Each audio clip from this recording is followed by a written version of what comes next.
Welcome to Not Your Ordinary Parts, a podcast where we talk about hard things associated with the human experience with the goal of increasing awareness, growth, and healing.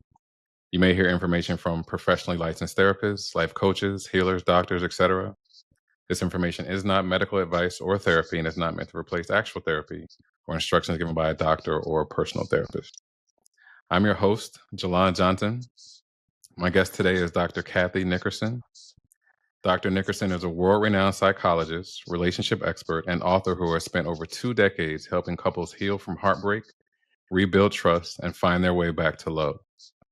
Dr. Nickerson is the author of the award-winning book, The Courage to Stay: How to Heal from an Affair and Save Your Marriage, which has been recognized with 6 independent book awards for its revolutionary insight into affair recovery.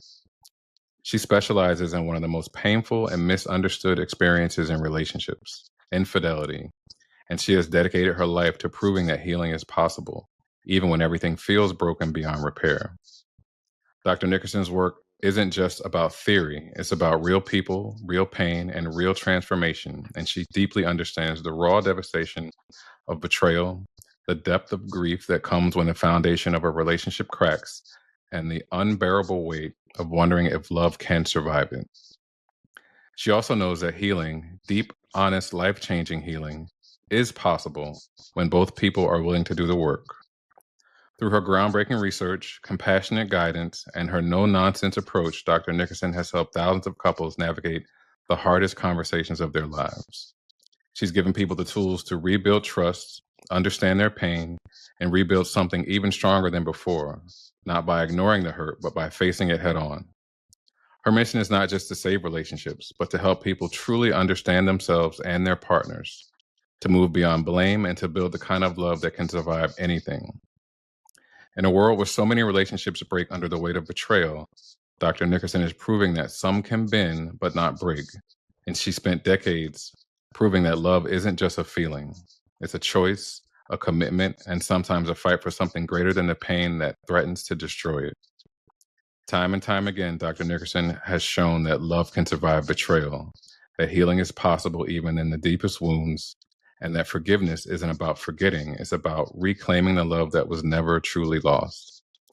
Dr. Nickerson isn't just helping people heal, she's redefining what it means to fight for love because she has proven the strongest relationships aren't the ones that never break, they're the ones that refuse to stay broken. So, Dr. Nickerson, welcome to the show, and thank you so much for being my guest. Oh my goodness. Thank you for that beautiful and touching introduction. It's my honor to be here.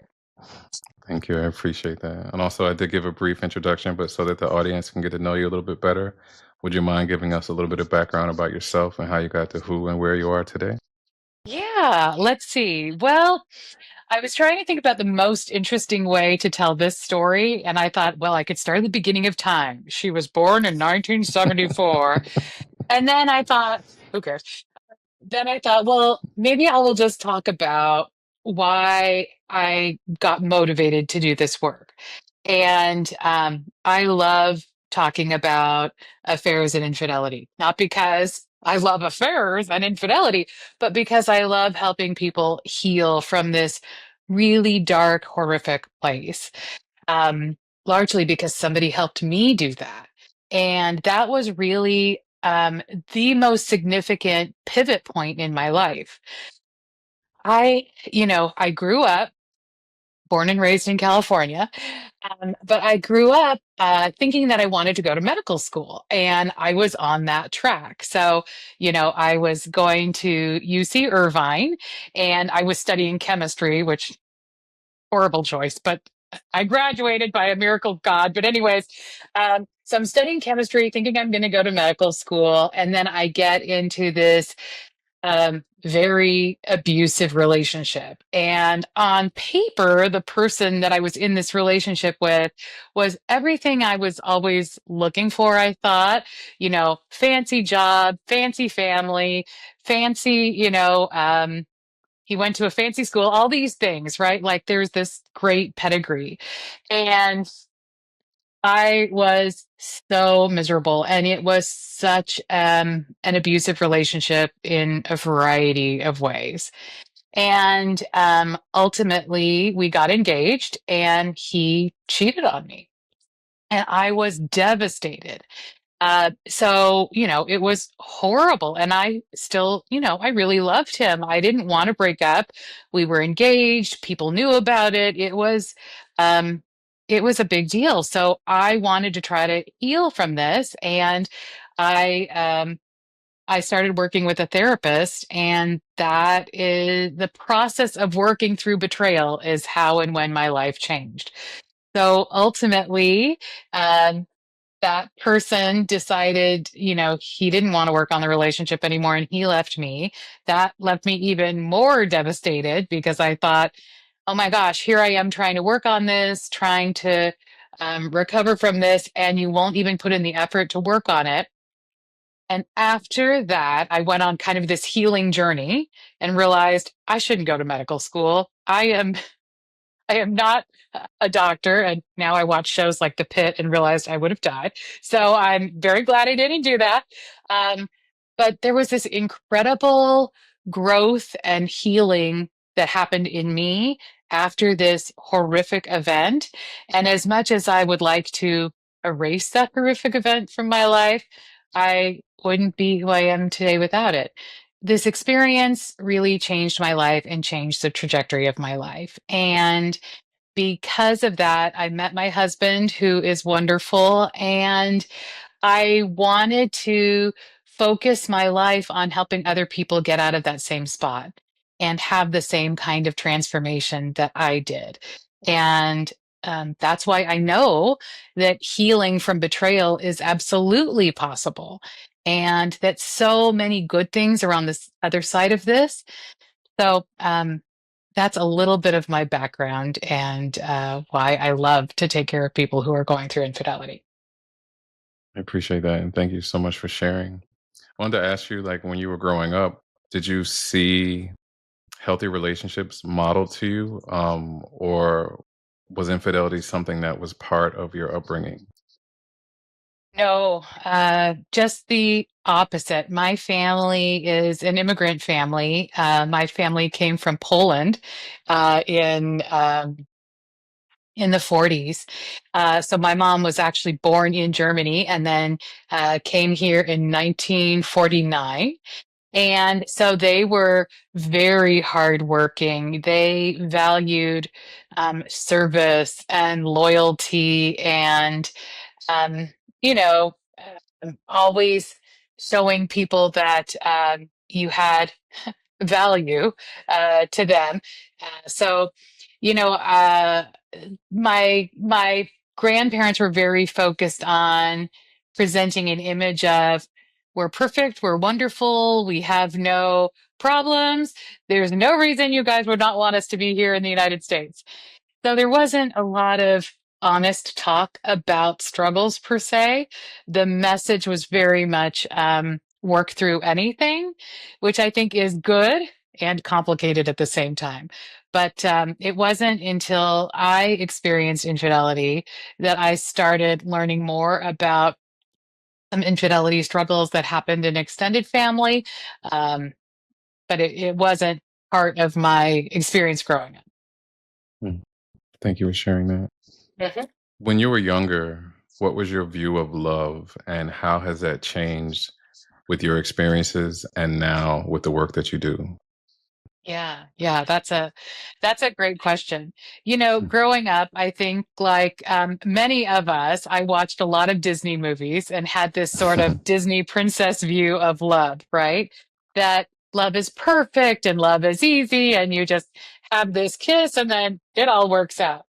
Um, but that is not true, right? So I had these Cinderella ideas, and that wasn't necessarily my experience, and it certainly wasn't my experience when I experienced betrayal. So what I came to learn is that real love and real connection is not what you see on TV necessarily, or what you see in movies. Definitely not what you see in the old Disney stuff. um, but real love is safety, connection, empathy, understanding, grace, compromise. It's not, pretty pictures always and unicorns and rainbows and, rose petals swirling around the Eiffel Tower. It's having a partner who makes you feel safe and accepted and like you're home. Mm. Was there ever a time where you felt like maybe love wasn't worth it? No, I always have felt like love is worth it. I think love is the reason we're here. Love is the fix for almost every problem. Love is the highest level of human experience. So, no, love is always worth it. Mm. I think a lot of people can get jaded or, closed off if they've experienced heartbreak or betrayal, or even if they've, just had a difficult time in life, they may feel Hmm. like it's not safe to open your heart back up to love. So that was kind of the reason why I asked that question. But Yeah, there are of course there are I other do. people, yeah, there are other people who are, never willing to give up on love. Yeah. Well, You know, love is complicated and love doesn't always feel safe. And there's many types of love, right? There's love you have for yourself. There's love you have for your friends. There's love you have for, people who are struggling and suffering. There's also romantic love. So, we have to remember there's always more than this, and we can find love in a variety of ways. We shouldn't give up on looking for it. We might just need to change our ideas about what it is and what it looks like Mm. Wise words. Thank you for that. once in a while. Um, you spent years helping people understand betrayal, and not just as an act, but as an experience that reshapes the way we see ourselves, love, and trust. So I think a really good place to start to dive into all this would be to ask the question, why do people have affairs? The $1 million question, right? I think that behind all bad or complicated behavior is pain, and that pain is at the root of why people have affairs. Now, some will say, well, there's more than that, that there must be some psychopathology. And sometimes that's true. But I think most of us are really governed by two things, either seeking comfort and pleasure or avoiding pain or coping with pain. And if you have to choose between getting pleasure and avoiding pain, most of us will choose to avoid pain. So, affairs are just a giant, big painkiller. For someone who is experiencing emotional pain and doesn't really know how to cope with that pain or what to do to fix it, or they may not even really understand the feelings they're having. So they seek out an escape. They seek out a way to feel like a different version of themselves. um, Many people who stray have avoidant attachment and have really negative experiences with love and relationships in the past. And they have some very painful core beliefs like, I'm not lovable. I'm not valuable. I'm not worthwhile. Everyone will ultimately hurt me. Everyone will ultimately leave me. So, one of the ways that, an avoidant person might cope with painful feelings is to try to connect with another person.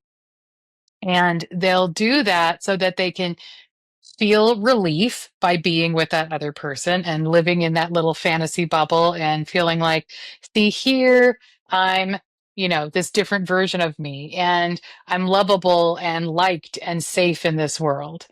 Um, they also, on some deeper level, might be thinking, well, if my other relationship goes bust, because it will for sure, because they always do, then I've got this person lined up. So I'm never going to be completely alone. I've got this other backup plan. So the very long answer is people have affairs to escape, to get comfort, to cope with their feelings, and to basically avoid pain. Mm. Thank you for that. Thank you so much. Mhm. Mhm. From a psychological perspective, what actually happens to a person when they experience betrayal? What shifts internally, emotionally, and even neurologically? I'm glad you asked about the neurology of it because we don't talk about that very much, right? Like there's a lot of research about what happens in the brain after betrayal. So, betrayal is like dropping a nuclear bomb on a person in a variety of ways. Their amygdala, the threat center in the brain, gets activated, and the person becomes very hyper vigilant, right? Which means they're constantly looking for threats, problems. They feel profoundly distressed and profoundly unsafe. So they're always looking for what's the next lie? What's the next bomb that's going to drop on me? What's the next secret that's going to come out? That's very, very distressing. Um, Also, there is this hypothalamus, pituitary, adrenal axis system that goes on overdrive after you've experienced betrayal. And that leads to an increase in cortisol and an increase in adrenaline. And so the person is very activated and agitated and feels physically miserable, in addition to feeling sort of deep fear and threat that's going on all the time. There's another part of the brain called the anterior cingulate cortex. I had to look this up to make sure I was right about this. And it is the pain center in the brain. So when that gets activated, and it gets activated by betrayal, the person feels physical pain as a result of the betrayal. So you can imagine that, betrayal is not only destabilizing and disorienting, but it causes you physical body pain and just wipes you out. I often describe it as feeling like you're hit by a truck, not just emotionally, but physically, because everything you thought you knew, and this person that you thought was safe, um, now you don't trust any of it. You don't know what was real. You don't know if you even know this person. It's a horrific experience for somebody to go through, and it's far more debilitating than most people know. Everything that you described when you went through your experience, did you feel all of that as well?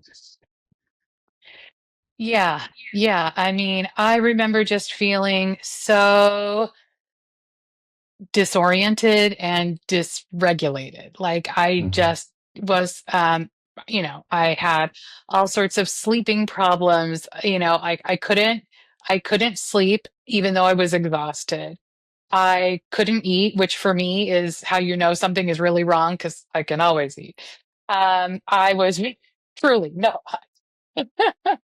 um, I was, I didn't feel like I could trust myself. I didn't feel like my brain was working anymore. I couldn't concentrate. So I was in college at the time that this was happening. Um, I could barely concentrate. I couldn't think yeah, about problems. Like I remember reading a textbook and trying to read it again and again and again, and I couldn't. I really had like an identity crisis. Like, who am I? Who are they? What can I trust? I felt profoundly unsafe, and I really had, for me, this was a hugely traumatic experience and led me to have post infidelity stress disorder, which is, like PTSD, but caused by infidelity. And it was, in so many ways, it felt worse than losing someone you love, right? It just felt like everything you knew in the world was no longer true. And that's a very scary place to be. Mhm. Thank you for sharing your personal experience with that. Sure. This may sound like a simple question, but are affairs and cheating and infidelity about morality? Everyone says that. And this is one of my things that I'm going to write about in the next book about kind of myth busting about affairs.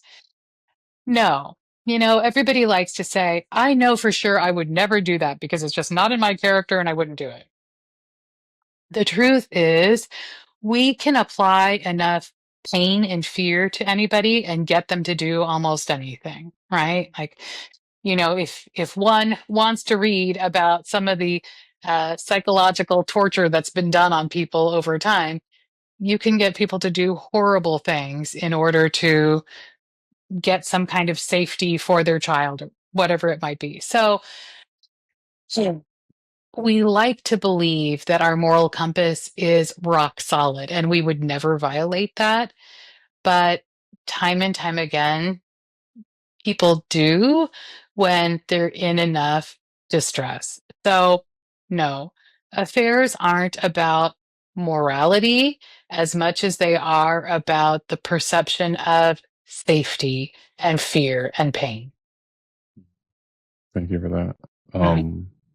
And that may be something that's difficult to understand, but like you said, there's so many factors involved, especially the brain, the nervous system. And like you said, you can get people to do almost anything. And when you say that, you may say, okay, well, who's holding a gun to your head, or who's pressuring you to do something that would make Mhm. you do something so out of character. Mhm. But if internally you're following a script that feels that way, that Mhm. may be something that's not easy to explain. Mhm. And, some of these impulses and ideas are really deeply encoded in our brains, right? So we know that the experiences you have when you're little, right, 0 to 5 in particular, create some very strong neural pathways that are essentially like reflexes to you. And they're not necessarily controlled by the logical mind, they're controlled by the deeper emotional mind, right? The more kind of reptilian part of your brain. So it's not like somebody logically thinks through, well, I'm feeling pain, I'm feeling discomfort, so what I should probably do is have an affair. Nobody thinks that. It's more just this very slow, gradual, reflexive process where somebody ends up having an affair because it's something they've seen, it's learned behavior, it's that they start on this path and then they sort of rationalize it along the way. So it's infidelity and the reasons why people stray are much more complicated than people think. People say, oh, it's just a choice. Like, no, no one sits down and says, you know what I'm going to do today? Have an affair. All right, maybe there's one person somewhere who did that. But the vast majority of people, it's this slow building kind of gradual erosion where they convince themselves, I'm not loved, I'm not safe, it doesn't matter, this person doesn't care about me. I can't, it's okay for me to make a friend. Oh, it's okay for me to talk more with this friend. And then it just builds from there. So it's a lot more complicated than people think. Hmm. Thank you for that. Mhm. So you made a post, Mm. and this post was about the 10 questions someone should ask if they want to truly understand why an affair happened. Can you share the questions and why you believe these questions are so important, please? Sure. A nice short answer, right? Short answer loading now. So one of my core theories, which we've been researching, and it turns out to be true for about 70% of people, is that affairs are very likely to happen when you fall into the affair Bermuda Triangle. And the affair Bermuda Triangle is the first three questions of the 10 questions I ask people. So the affair Bermuda Triangle is um, that people are likely to have an affair when they are not doing very well, right? So their mood is not very good because, or strong, because they are depressed, they are anxious, they have some kind of trauma, something's going on, so they're not feeling very good. The second part of the triangle is that the relationship is strained. So that could be for a variety of reasons, but their perception is that the relationship is strained and not good. And then the third part of the triangle is there's some kind of trauma or trigger that has put them into this world of pain and they go looking for a painkiller. So the first three questions that I ask people when I'm talking to them about why did you have the affair are number one, what was your mood before the affair? How were you feeling? How are you doing? Number two is what was going on in your relationship before the affair? What were you struggling with? How were you feeling about the relationship? And this is not to find blame or put any responsibility on the betrayed partner. It's just to try to understand what the experience was of the person who strayed. And then the third question I ask is, were there any recent upsets or triggers or traumas that happened that put you in a bad place? Like, did you lose your job? Did you, lose a significant amount of money? Did you experience a death in the family? Was there anything that put you into this affair Bermuda Triangle? One thing I've noticed is that people, they don't, they hear the word trauma and they think it means, oh, I was in a war. But it can be anything, right? Losing your job is a trauma. It's traumatic. There's smaller traumas and there's bigger traumas. Trauma can also be the absence of something, right? Like, if you grew up as a kid with, one parent in the home who was working two jobs and nobody was there to make you dinner or talk to you about your day or help you when, you got hurt or were bullied, that's a trauma because it's low level, emotional neglect. Not because your parent was trying to do anything wrong, they were doing the best they could. They were trying to give you food and a house to live in. We get that. And still, someone can be doing their best and you can still experience neglect. And neglect is a trauma. So that leads us to question four, which is, have you had any past traumas?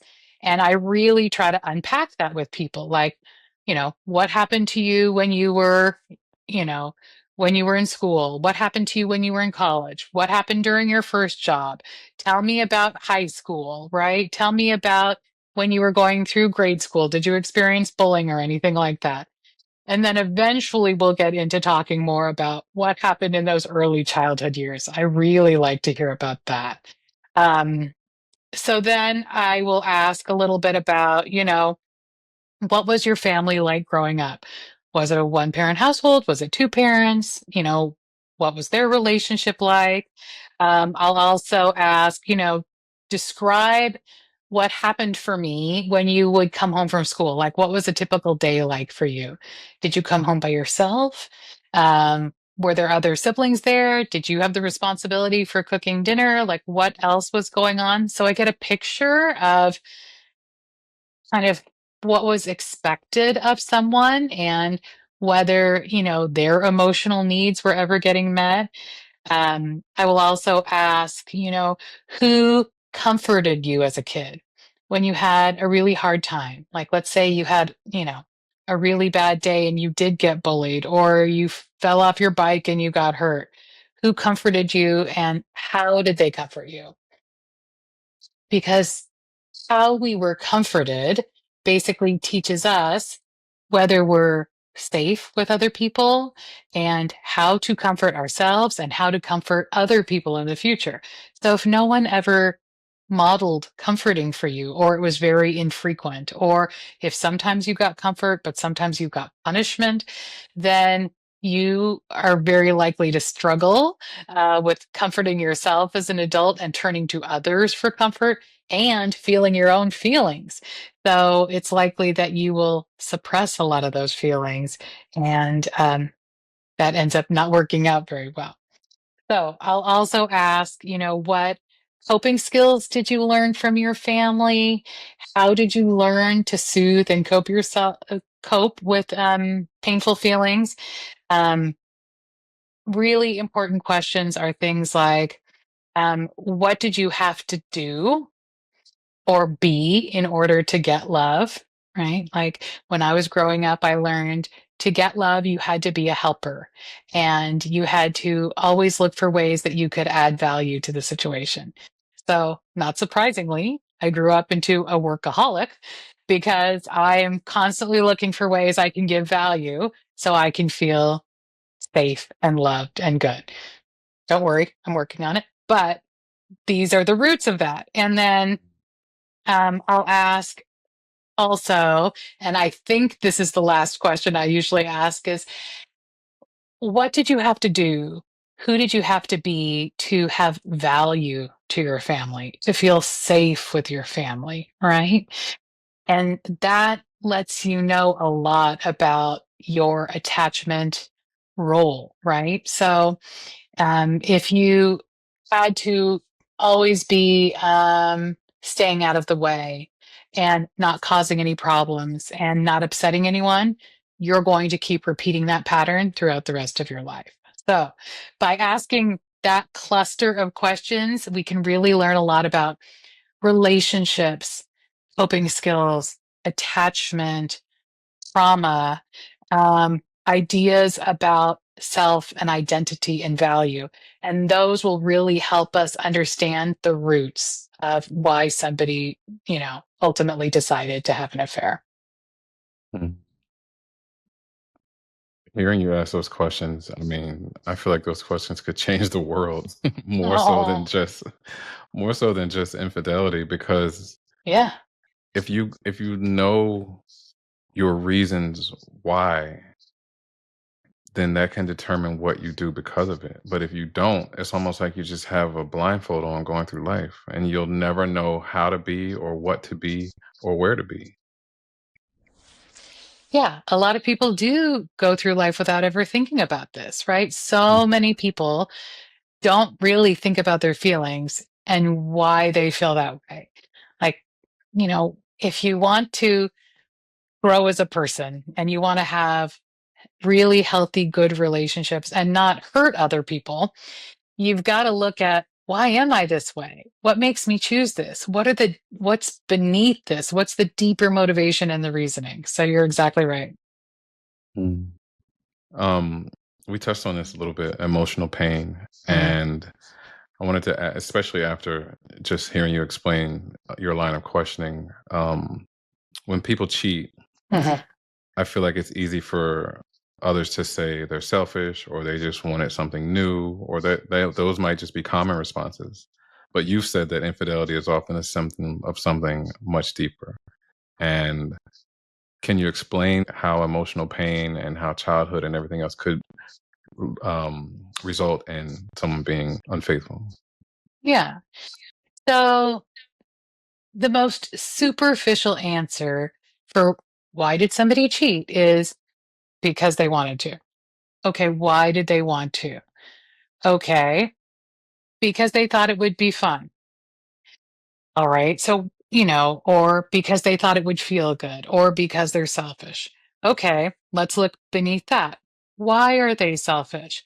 Why would this be fun? Why did they discount hurting somebody? How did they rationalize this? That's when we start to get to the even deeper questions, right? And that's how kind of all of this connects. All of us do things basically to feel safe and loved and good.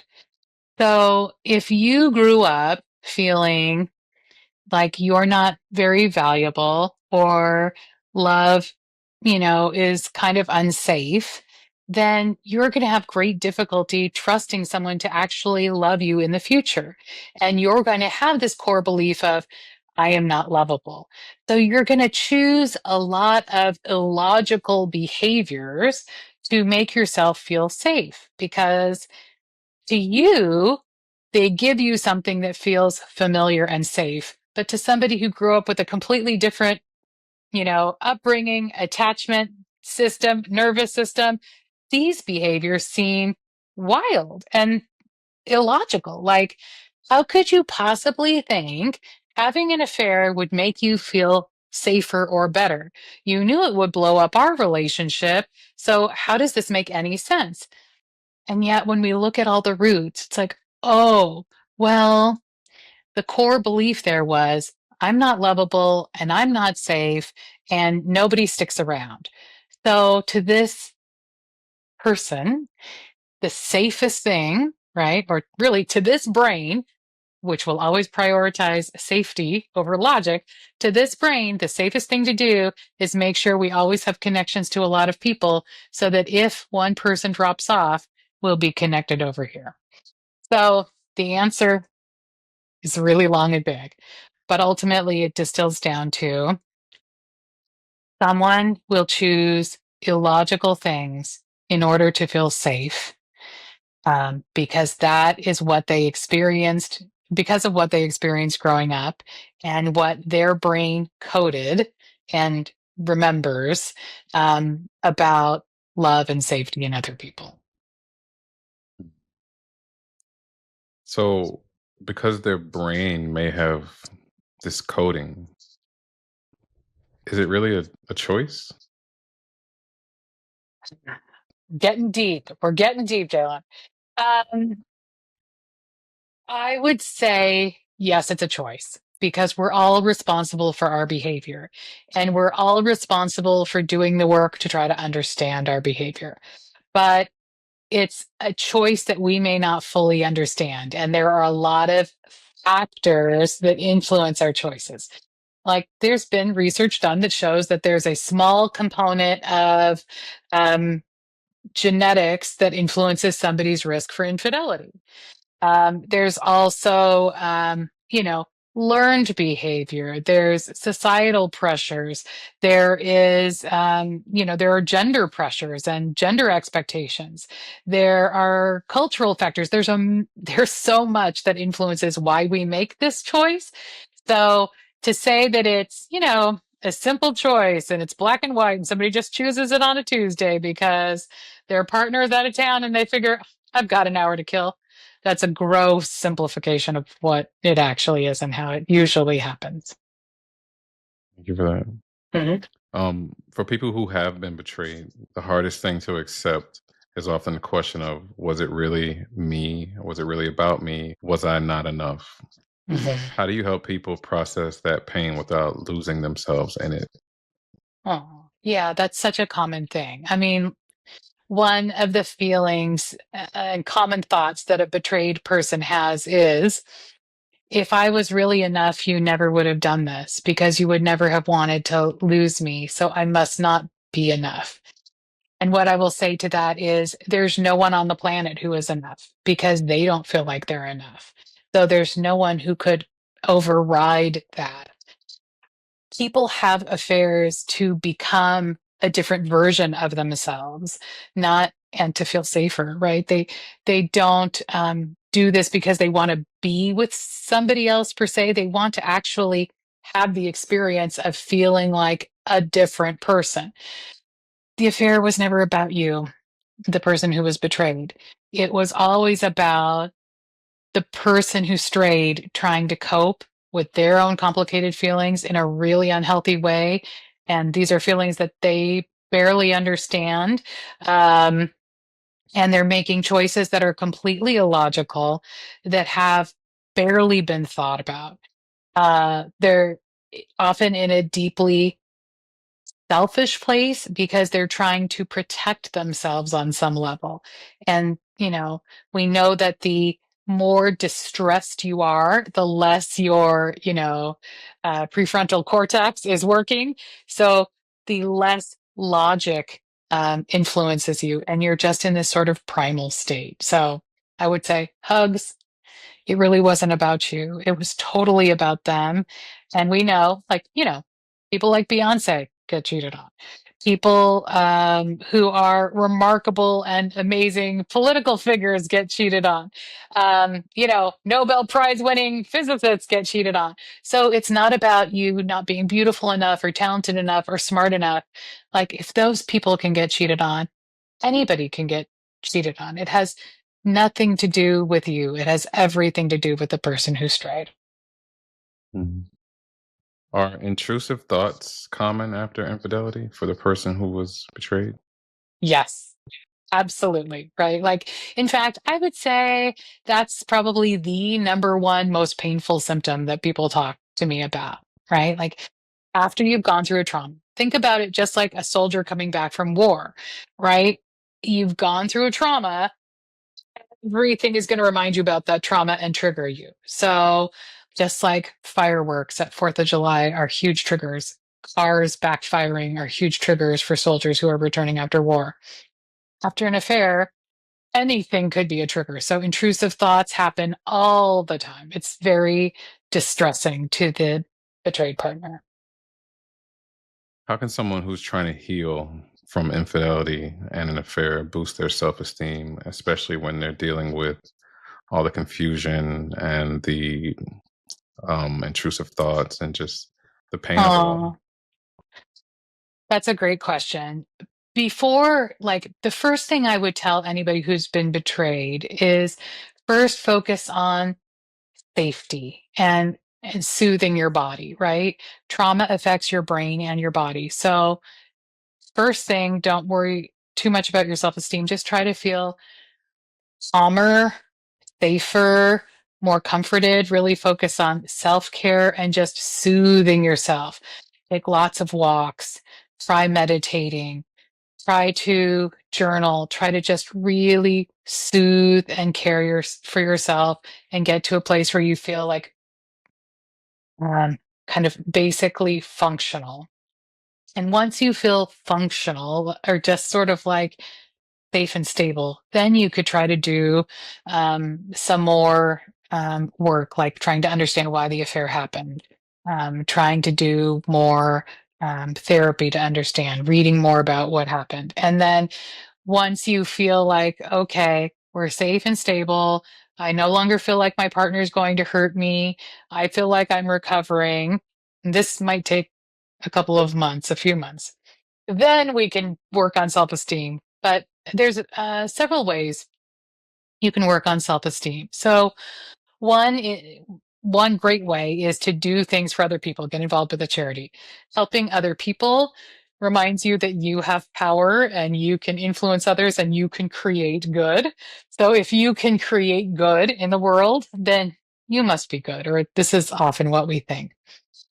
You can do things to, improve yourself. For example, you could take a free class at Harvard. Harvard is now offering all sorts of cool free classes. You can take a class at Harvard online. You can print out a certificate and you can tell yourself, I'm Harvard trained. Like Mhm. you can do that kind of thing. You can do something physically hard that you never thought you would do, like run a 5K or a marathon or do weight training or something. And that'll show you, like, oh, look what I can do. Okay, this is amazing.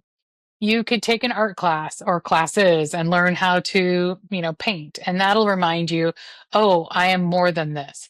So, doing things to kind of recenter yourself and grow yourself will help grow your self esteem. Thank you for that. When betrayal happens, a lot of people want to fix it immediately, to say the right things, to prove that they're sorry, or do whatever it takes to make their partner stay. But healing doesn't work that way, does it? What does it really take? Oh boy. Well, the great news is I've written a whole book to answer that question. But, think about it like this. If we just got somebody out of a concentration camp, would you expect them to be healed the next day? No, like healing is a journey, right? So what it takes to heal yourself and heal your partner is lots of talking, lots of comforting, lots and lots of reassurance. It takes vulnerability and the willingness to feel feelings that are uncomfortable and talk through them. It takes humility. Like when you don't know what to do, say something and look for someone who can help guide you and teach you. And just accept that we're going to be on this path together. We're going to try to heal from this together.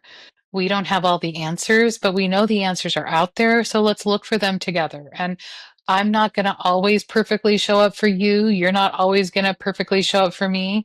But if we stick together and we kind of think of this like a three-legged race, when there's moments that you don't feel strong, lean on me. When there's moments I don't feel strong, I'm going to lean on you. But if we keep trying together, we can hike over a fair mountain. That's beautiful. Thank you for that. Sure. A question I want to ask now: if healing is about rebuilding, not just trust, but identity, how does someone who's been betrayed, hurt, or disappointed learn to love again and start believing that they are capable of healing and real change? Hmm. So I'm going to answer that probably in backwards order. You Okay. know, we don't have to see the final destination in order to actually be on the path to getting there, right? When you are walking up a really old building in a staircase, right? You don't see where the staircase ends, but you have faith that if you start on step one and then take step two, you're eventually going to get to the top of the staircase and be in the attic of the building, right? Hopefully, there's no bats and scary monsters in the attic. You'll get there. So, I would tell you the thing to focus on is just the step you're on and just starting, right? Don't get overwhelmed by the whole journey, right? If we were thinking about hiking over the entire Mount Everest, we wouldn't start because it's overwhelming. So just start with step one. And if you are the person who has strayed, step one is really taking responsibility for your behavior and helping your partner to feel safe. And that means being completely transparent, cutting off all contact with the affair partner, accepting and acknowledging that you have made horrible choices and you have profoundly hurt your partner, and that you make a commitment to change, right? That you get it. Like I have essentially dropped a nuclear bomb on you. I get that. I take responsibility. I am profoundly sorry. And now I'm going to do the work of helping you heal and helping myself heal. So many people who cheat, stray, um, are so uh, crippled with pain and shame in this journey, right? They are feeling so overwhelmed, they struggle to know what to do.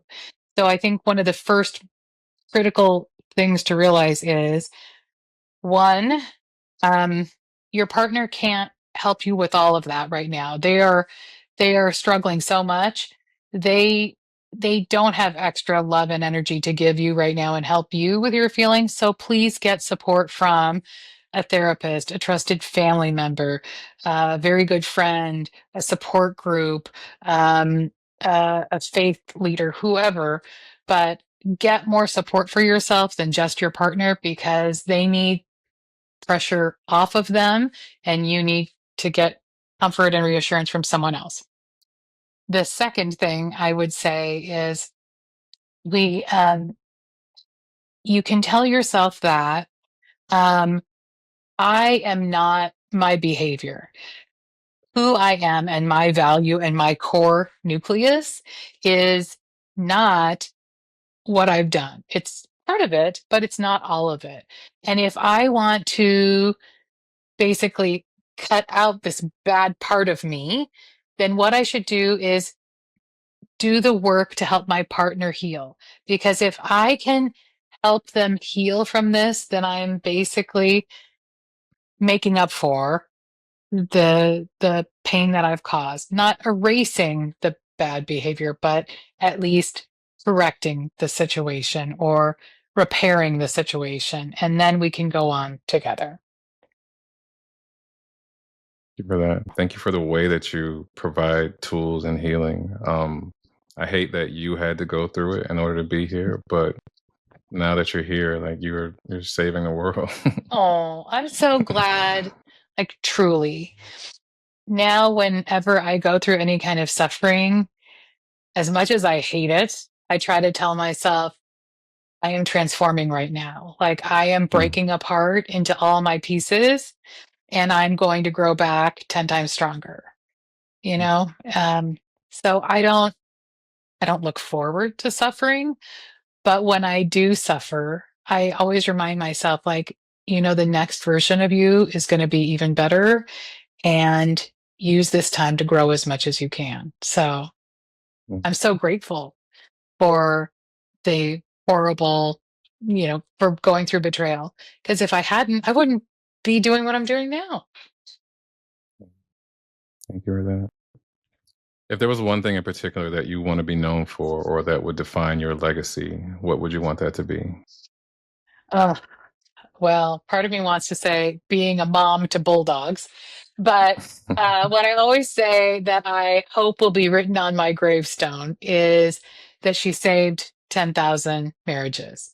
And really, it's not just because I want marriages to endure. It's that I want these families to stay intact. I want kids to be with their parents. I want, families to have Christmas mornings. I want people to have love and safety and connection. So if I can keep people connected and help them find their way through this, then that is my gift, I hope, to the world. With all the work that you're doing to help people, what is that you want people to know most?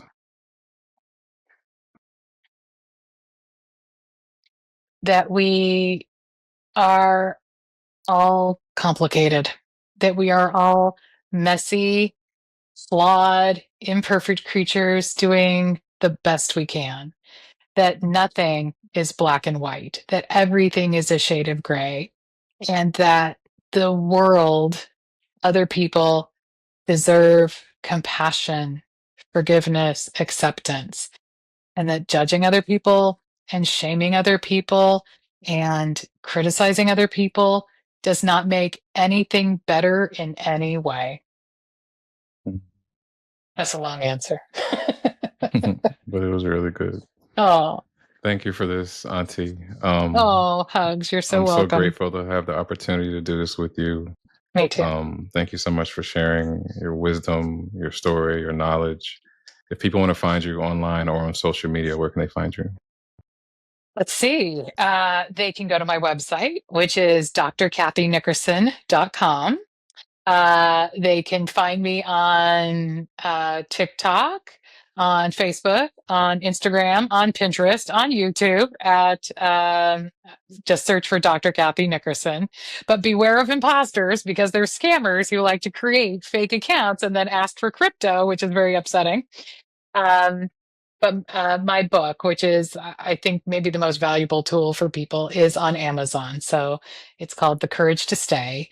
And people can just search for The Courage to Stay, Dr. Kathy Nickerson, and hopefully it'll bring up a picture that looks something like that and they can grab a copy. All right, well, thank you for that. Thank you for this. Thank you. Thank you for everything that you're doing to help people who are in the depths of despair. Thank you for your time. Thank you My for pleasure. sharing. Thank you for who you are. Thank you for Oh. what you do. And thank you for how you do it. Oh, hugs, my friend. It's my great, great pleasure.